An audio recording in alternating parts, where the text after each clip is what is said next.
안녕하세요. 저는 미디어 생산에 관한 영상을 제작하게 된 성균관대학교 미디어 커뮤니케이션학과 임영진입니다.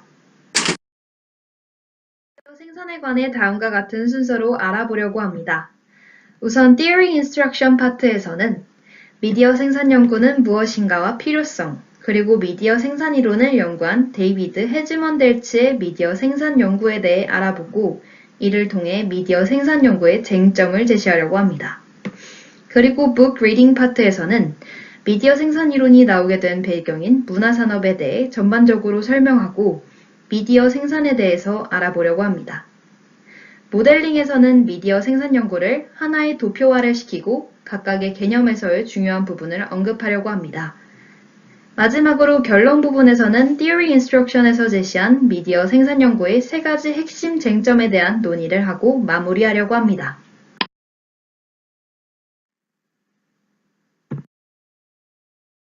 먼저 미디어 프로덕션 연구란 무엇일까요?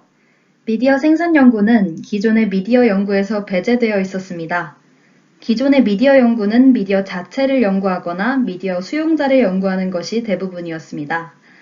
하지만 미디어를 생산하는 사람들에 대한 비판과 검토는 이루어지지 않고 미디어 자체, 그리고 수용자에 대해서만 연구하다 보니 미디어에 대한 객관적인 평가와 비판적인 논의가 불가능해졌습니다.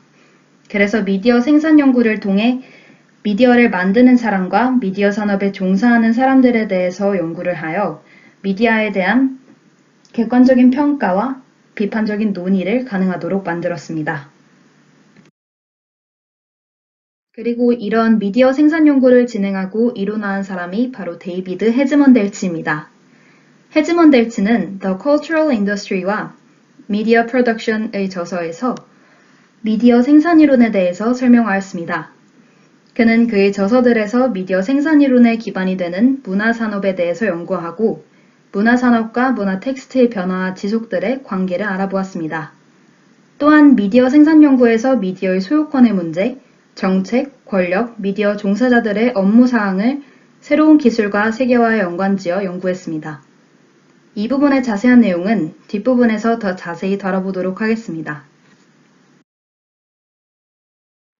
본격적으로 미디어 생산에 관해 알아보기 전에 미디어 생산 연구의 핵심 쟁점들을 3개의 질문으로 제시하려고 합니다. 우선 첫 번째 쟁점으로는 미디어는 결국 돈 있고 힘 있는 자의 예를 대변하는가? 입니다. 그리고 두 번째 쟁점은 미디어 생산자는 사회의 지식, 가치, 신념과 어떤 관계인가? 입니다. 그리고 마지막으로 미디어 생산에서의 변화와 지속은 어떻게 맞물려 있는가?에 대해서 논의해 보려고 합니다. 그럼 다음으로 문화산업이 무엇이고 미디어 생산 이론이 무엇인지에 대해 알아보겠습니다. 문화산업이란 대중이 소비하는 전반적인 문화 콘텐츠를 생산하는 것을 말합니다. 기업이 문화상품과 이와 관련된 서비스를 이윤 추구의 목적으로 생산하는 것을 말하는데 이때 상품을 생산하는 것뿐만 아니라 재생산, 저장, 배포하는 서비스 또한 포함됩니다. 그리고 문화산업은 대중들이 소비하는 모든 콘텐츠로 볼 수 있기 때문에 미디어 산업보다 더 넓은 범주로 분류됩니다. 앞서 말했듯이 대중이 소비하는 전반적인 문화 콘텐츠 모두를 생산하는 것을 말합니다. 이때 생산되는 문화 콘텐츠들의 텍스트들은 대중들에게 엄청난 영향력을 행사합니다. 사회의 창의성을 조장하고 유통하는 역할을 하기도 하고 유행을 만들고 새로운 문화 콘텐츠의 패러다임을 형성하기도 합니다. 하지만 문화산업도 비즈니스의 일종이기 때문에 이윤 추구가 문화산업의 가장 큰 목적입니다. 그래서 돈이 된다면 문화상품은 일부 기업과 정치인들의 이해관계를 돕도록 의도적으로 만들어져 그들의 이해관계에 따라 이용되기도 합니다. 그렇다면 문화산업에서 생산되는 텍스트들이 정의나 공정함이 아닌 더 많은 이윤을 추구하기 위해 만들어진다면 그건 과연 괜찮을까요? 산업의 주인 텍스트를 제작하고 유통하는 것은 기업이 하고 기업은 더 많은 돈이 되는 방향으로 제작하고 유통합니다. 그리고 문화상품을 제작하는 사람은 아주 소수에 불과하지만 문화상품을 소비하는 사람들은 대다수에 해당합니다. 문화상품의 생산자와 소비자는 엄청난 불균형을 이루고 있습니다. 또한 이는 소수의 사고방식과 이해관계가 반영되어 문화상품의 텍스트가 만들어진다면 이를 수용하는 소비자들 중 비판적인 수용을 하지 않는 소비자들에게는 이 사고방식과 이해관계가 주입이 되는 엄청난 일이 발생하게 됩니다. 미디어 생산에 대해 심도 있는 연구를 한 헤즈먼드 엘치는 문화상품을 제작하는 예술가들에게 예술가라는 말 대신 상징 창조자라는 단어를 사용하였습니다. 그리고 문화상품을 제작하는 예술을 지칭할 때에도 상징 창조성이라는 단어를 사용했습니다. 언뜻 보면 별 의미가 없어 보이지만 문화산업이 점점 성장하면서 상징 창조자가 텍스트를 만드는 작업에서 중요한 위치에 있게 되었다는 것을 의미합니다. 문화산업의 성장으로 텍스트를 생산한다는 것은 이를 수용하는 대다수의 사람들의 사고방식과 이해관계에도 큰 영향을 미칠 수 있는 가능성이 커졌다는 것을 암시합니다. 따라서 이는 문화산업에서 상징 창조자들의 문화산업의 전반적인 흐름과 성장에 대해 연구하는 것은 상징 창조자들이 얼마나 조직화되고 순환되었는지와 이어집니다. 다음으로 이러한 문화산업에 대한 배경 지식을 바탕으로 미디어 생산에 대해서 알아보려고 합니다. 이전에 미디어 연구는 텍스트를 분석하고 텍스트의 수용자 연구, 그리고 이 문화상품들의 경제학, 비판이론, 마르크스 이론과 같은 다른 분야들에 미친 영향력을 연구하는 것에 그쳤었습니다. 하지만 미디어 생산 이론은 미디어의 조직 문화, 미디어 종사자의 활동, 연구, 경험, 그리고 이데올로기에 대해 연구합니다. 기존의 미디어 이론이 수용자와 미디어 자체 중심이었다면 미디어 생산 이론은 미디어 종사자에 중점을 둔 것이라고 생각하면 쉽습니다. 미디어 생산 연구의 방법으로는 미디어 종사자들에 대해 조직적 요소와 외부적 요소로 나누어 연구를 합니다. 우선 조직적 요소로는 미디어 종사자들의 생산 관행, 소유 구조, 그리고 컨텐츠 편집 방향과 조직, 문화 및 기풍 등을 연구하고 다음으로 외부적 요소에서는 컨텐츠에 영향을 받을 수 있는 여러 외부적 요인들인 광고주, 경제, 권력, 미디어 법과 규제, 뉴스와 같은 것들이 있습니다. 그리고 미디어 콘텐츠에 대한 연구로는 전통적인 미디어 연구 방법인 미디어 전통 연구 분석과 미디어 텍스트 분석과 같은 것들이 있습니다.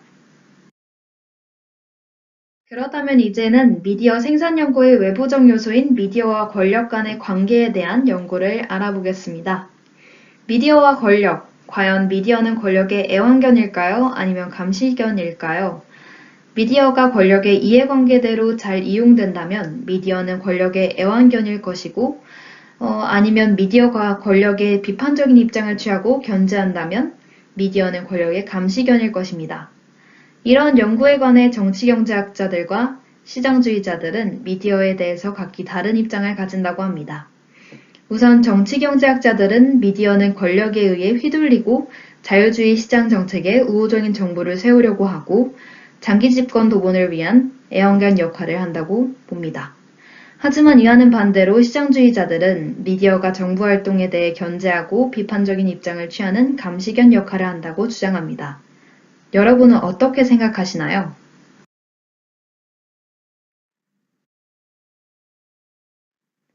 이때 미디어와 권력에 관한 연구에서 가장 중요한 것은 미디어의 자율성입니다. 미디어를 억압하려는 권력에 대한 우려는 미디어 생산자들이 이러한 권력으로부터 어느 정도의 자율성을 유지할 수 있는지 여부에 따라 달라집니다. 과연 미디어 생산자들은 문화상품의 제작을 의뢰하고 유통시키는 기관의 경제적, 정치적, 문화적 선호를 무시한 채 텍스트를 제작하는 것이 가능할까요? 미디어의 역할을 잘 이해하려면 반드시 미디어의 통제와 자율성 사이의 긴장을 잘 파악해야 합니다.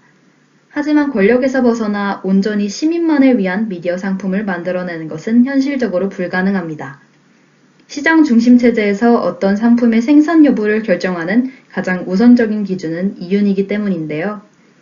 미디어 기업은 광고 수입이라는 이윤에 의존하기에 권력, 기업의 이해관계에서 벗어난 온전한 시민만을 위한 미디어 상품을 만드는 것은 쉽지 않습니다.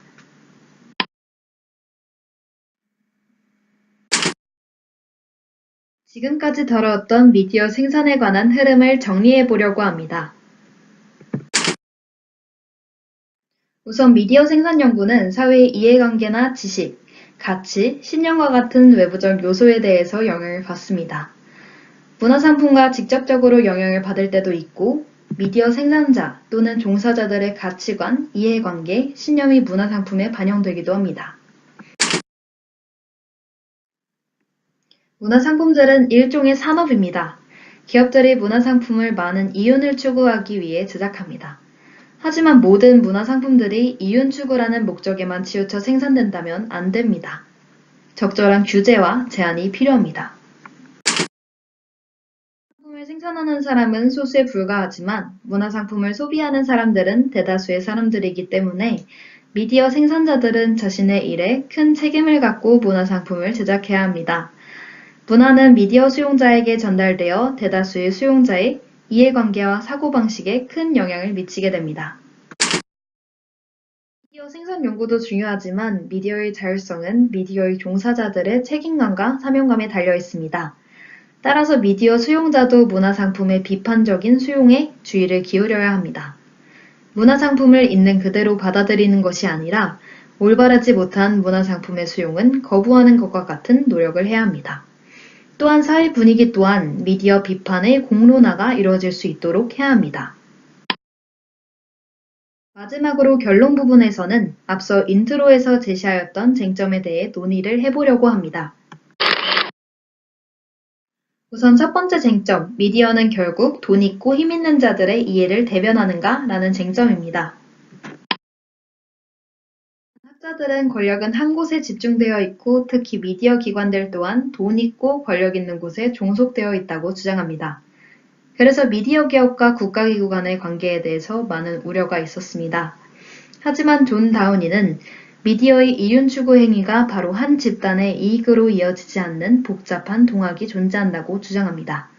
그리고 미디어 수용자가 변할 수 있다는 점과 수용자 취향과 습관을 바로 따라가기 힘들다는 점, 권력에 의한 미디어가 수용자에게 직접적인 영향을 바로 줄 수 없다는 점에서 미디어가 돈 있고 힘 있는 자들의 이해를 대변한다는 주장을 약화시킵니다.